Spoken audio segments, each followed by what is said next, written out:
Welcome back everyone. नमस्ते सभी को। तो आज घटस्थ योगा श्रृंखला महर्षि घिरंद में हम बहिष्कृत अंतर्ध्वति के बारे में जानने के प्रयास को जारी रखेंगे। तो पिछली बार हमने जाना था कि प्राण शक्ति को सूर्य शक्ति की संज्ञा दी गई है और चित्त शक्ति को चंद्र शक्ति की संज्ञा दी गई है और सूर्य शक्ति और चंद्र शक्ति के संयोग से ही हठ योग शब्द भी बना है, जिसे बताया जाता है ह का अर्थ चंद्र शक्ति, जिसका मंत्र भी है हम, और ठ का अर्थ होता है सूर्य शक्ति, जिसका मंत्र है ठम। यहाँ हठ योग का तात्पर्य शरीर से हठ या जबरदस्ती नहीं है, बल्कि हमारे भीतर सूर्य शक्ति और प्राण शक्ति को जागृत करना है। इसीलिए हठ योग में अन्य अभ्यासों के साथ साथ श्वसन क्रिया पर भी बहुत जोर दिया गया है।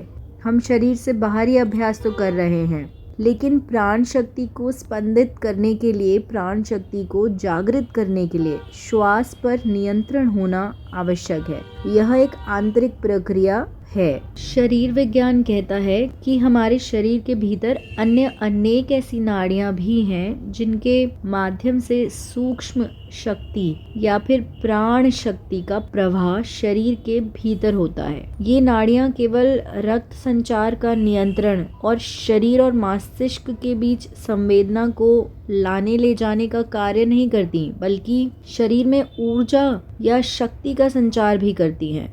योग शास्त्र के अनुसार तो हमारे शरीर में 72,000 नाड़ियां हैं। योग की भाषा में इन नाड़ियों को अलग अलग नाम दिया गया है। इनमें से 10 प्रमुख हैं, जैसे ईड़ा, पिंगला, सुषुम्ना, ब्रह्मा, कूर्म, शक्ति, सारस्वत, ब्रह्मपुत्र, कावेरी और लक्ष्मी। इन 10 नाड़ियों में से 3 प्रमुख हैं, ईड़ा, पिंगला और सुषुम्ना, जैसा हम सब जानते हैं पहले से ही।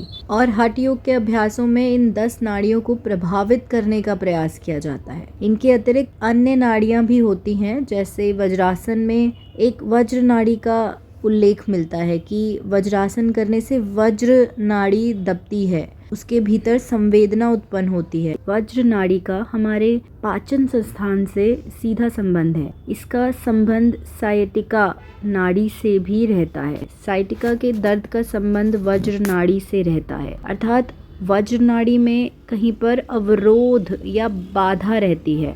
ऐसी अनेक नाड़ियां हैं, परंतु षटकर्म के अभ्यास में इन 10 नाड़ियों पर अधिक बल दिया जाता है। षटकर्म का अभ्यास समाप्त करके जब हम कुंडलिनी योग या क्रिया योग के अभ्यास को जानने का प्रयत्न करते हैं, तब उनमें 5 नाड़ियां प्रमुख स्थान रखती हैं, जैसे ईड़ा, पिंगला, सुषुम्ना, ब्रह्मा और कूर्म। यौगिक शरीर रचना विज्ञान के अनुसार प्रमुख नाड़ियां हमारे शरीर में मूलाधार चक्र से प्रारंभ होती हैं। आधुनिक विज्ञान के अनुसार भी शरीर के जितने छोर हैं, हथेली, अंगुली, सर, पैर, मूत्रेंद्रिया, गुदाद्वार, इनसे अनेक नाड़ियों की शुरुआत होती है और अनेक नाड़ियों का यहाँ अंत भी होता है। ये क्षेत्र बहुत संवेदनशील होते हैं। इन क्षेत्रों की संवेदनशीलता को परखा जा सकता है, जैसे यदि हम अपनी जांघ में बिना देखे 2-3 सुइयां घुसाएंगे तो कुछ विशेष अंतर मालूम नहीं पड़ेगा, भले ही वे परस्पर 1 या 2 इंच दूर हों। पर यदि शरीर के किसी और छोर में